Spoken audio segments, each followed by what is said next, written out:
Donc les deux pieds parallèles, les genoux légèrement fléchis, le bassin à l'horizontale.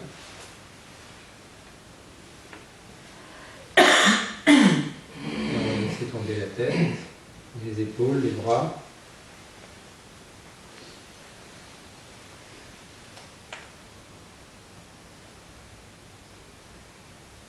On remonte le tout et on va poser nos deux mains sur le petit bassin, le dantian inférieur. La pointe de la langue est derrière les dents du haut. Et un petit sourire au coin des lèvres.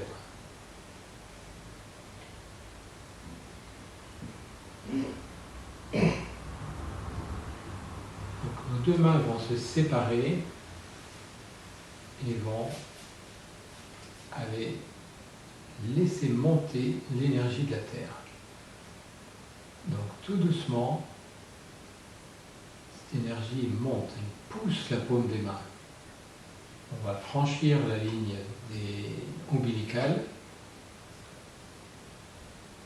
Donc on laisse monter en nous cette énergie de la Terre et on peut la percevoir au creux de la main. Arrivé à la ligne mamelonnaire, la paume des mains est bien dirigée vers le sol, vers la terre, et là les coudes vont s'arrondir en avant.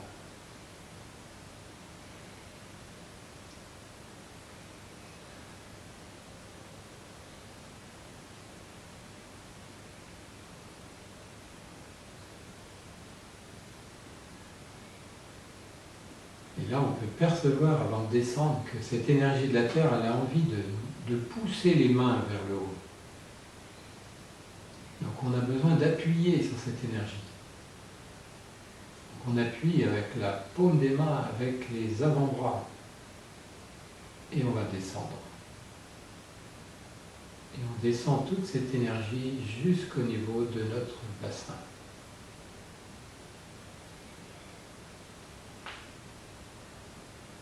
Et un instant, on posera les deux mains sur le petit bassin, devant, mais juste un instant. Puis les mains vont changer de position, vont diriger paume vers l'avant.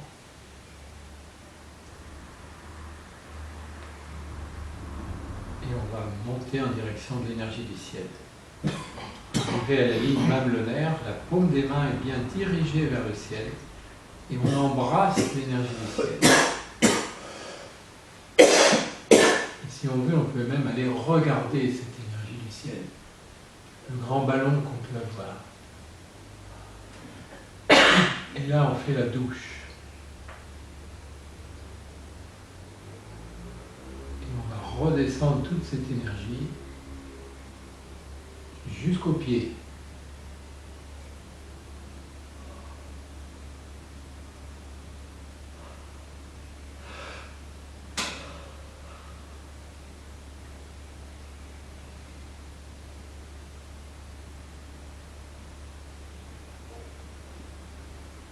Donc on descend bien toute cette énergie jusqu'aux pieds. Donc la pointe des doigts va être dirigée vers l'extrémité des orteils.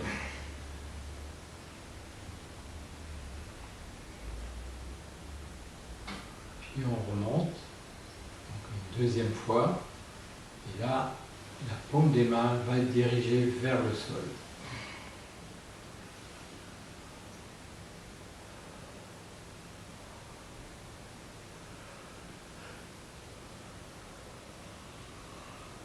Arrivé à la ligne mamelonnaire, les coudes s'arrondissent en avant.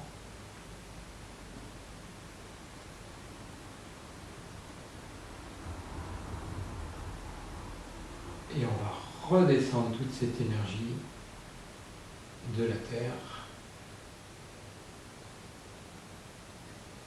jusqu'au niveau de notre dantian inférieur, donc devant le petit bassin.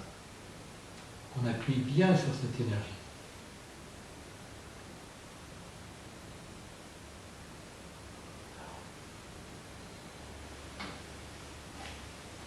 Et on va repartir en direction de l'énergie du ciel.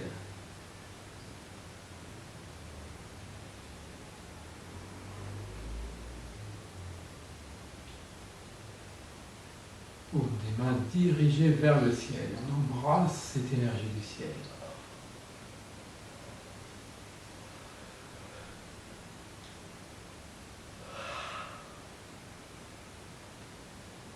On inonde toute notre surface et toute la partie externe de notre carcasse avec ce yang du ciel.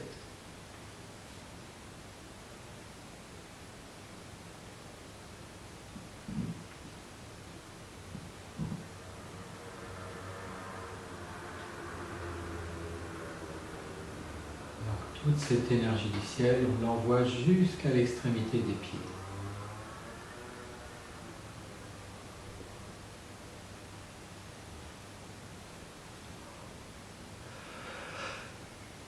Et une dernière fois, on va donc stimuler et faire monter l'énergie de la Terre. Paume des mains dirigées vers la Terre.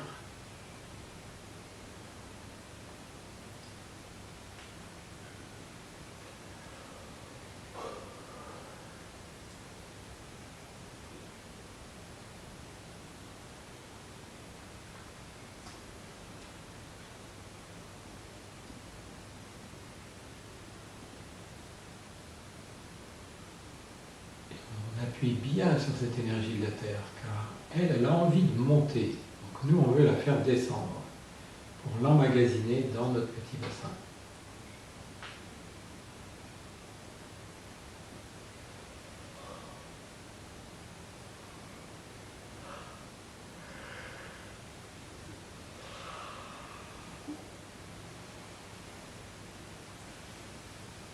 Et une dernière fois, on va faire monter vers le ciel.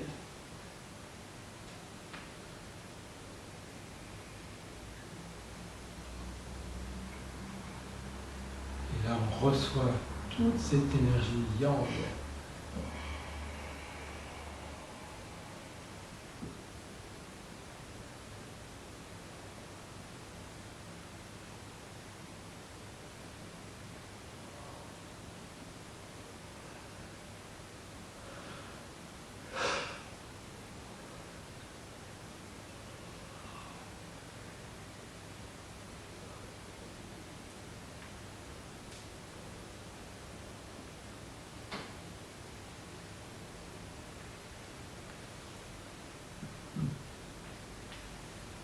Et au final, on pose les deux mains sur le petit bassin et on laisse pénétrer toute cette énergie à l'intérieur pour la mettre en réserve et l'utiliser au bon moment.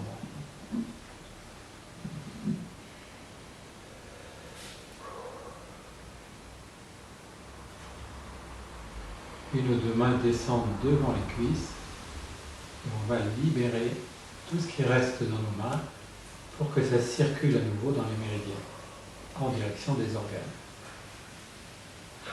Donc ça, c'est le yin et le yang. Alors, pourquoi faire une pause pour que cette énergie du ciel descende? À votre avis, pour quelle raison? Parce qu'elle met du temps à descendre, elle est lente. L'énergie du ciel, c'est la plus rapide. Mais ça pourrait être une idée. Hein? Pas qu'elle se choque. Pas qu'elle se choque. Ouais, si on veut.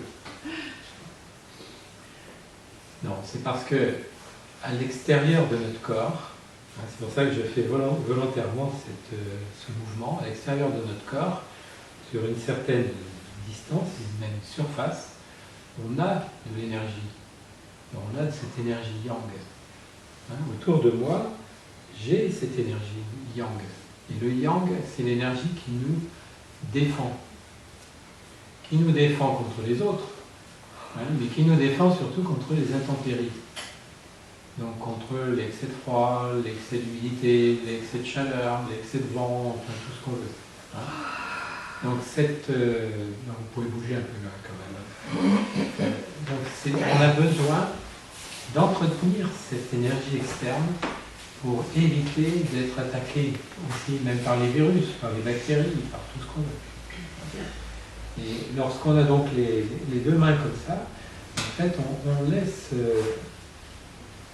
on laisse pénétrer en nous et autour de nous toute cette énergie yang, donc l'énergie du ciel, qui va nous faire en sorte qu'on aura un blindage. Et plus on va faire ce mouvement, plus on va augmenter cette énergie-là. Après, on passe plus dans les portes. Mais si on a déjà trop de yang, ça sert à quoi d'empêcher celle de la Terre de monter? Non, mais il y a un équilibre entre les deux. Là, il y a un équilibre entre les deux. C'est pour ça que ce mouvement, on fait le yin et le yang. C'est vraiment un équilibre.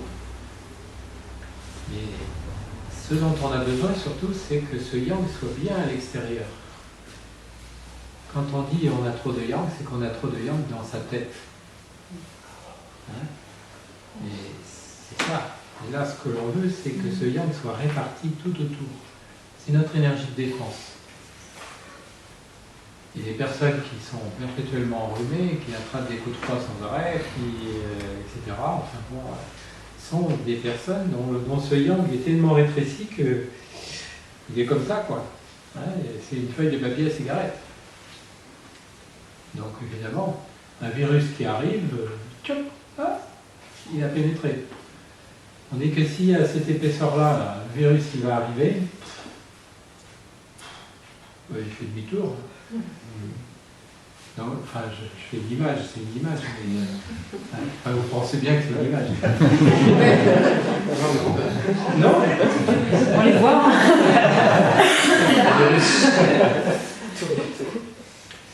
Non, il faut bien comprendre qu'on a une enveloppe.